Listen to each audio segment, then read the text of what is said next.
నిజం చెప్పండి. ఈ మధ్య మన ఫోన్‌లోకి వచ్చే ప్రతి నోటిఫికేషన్ వెనక ఒక మనిషి ఉన్నాడా? లేక ఒక పెద్ద ప్లాన్ ఉందా అని మీకెప్పుడైనా అనిపించిందా? ఈ మధ్య కాలంలో మన సోషల్ మీడియాలో చూస్తున్న కొన్ని వార్తలు చూస్తుంటే భయం కంటే ఆశ్చర్యం ఎక్కువేస్తుంది. ఇంత అమాయకంగా ఎలా మోసపోతారో అనిపిస్తుంది కదా!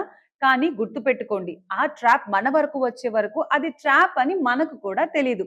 చూడండి, ఇప్పుడున్న రోజుల్లో మనకి అపరిచితులు ఎవరో, తెలిసిన వాళ్ళు ఎవరో గుర్తుపట్టడం చాలా కష్టమైపోయింది. ఎవరో ఒక ప్రొఫైల్ నుంచి మెసేజ్ వస్తుంది. మాటలు కలుస్తాయి. అది ప్రేమ అనుకుంటాం. లేదంటే ఒక మంచి ఫ్రెండ్‌షిప్ అనుకుంటాం. కానీ ఆ చాటింగ్ వెనక అసలు ఉద్దేశ్యం వేరే ఉంటుంది. ముఖ్యంగా అమ్మాయిలను టార్గెట్ చేస్తూ ప్రేమ పేరుతో మతం మార్చడం, ఆ తర్వాత తెలియకుండానే కొన్ని టెర్రర్ లింక్స్ ఉన్న నెట్వర్క్స్‌లోకి లాగడం, ఇవన్నీ ఒక సినిమా కథలా అనిపించవచ్చు. కానీ ఇవి మన చుట్టూ జరుగుతున్న పచ్చి నిజాలు. వాళ్ళు వాడే టెక్నాలజీ, ఆ ఎన్‌క్రిప్టెడ్ యాప్స్ ఇవన్నీ వింటుంటే ఏదో ఒక ఆపరేషన్ స్పై లాగా ఉంది కదూ!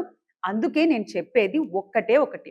డిజిటల్ ప్రపంచంలో ఎవ్వరినైనా నమ్మే ముందు ఒక్క నిమిషం ఆగి ఆలోచించండి. మీ పర్సనల్ లైఫ్ గురించి కానీ, మీ డీటెయిల్స్ కానీ సోషల్ మీడియాలో షేర్ చేసేప్పుడు చాలా జాగ్రత్తగా ఉండాలి. ఇది కేవలం ఒక వీడియో కాదు. ఒక చిన్న రిక్వెస్ట్ మాత్రమే.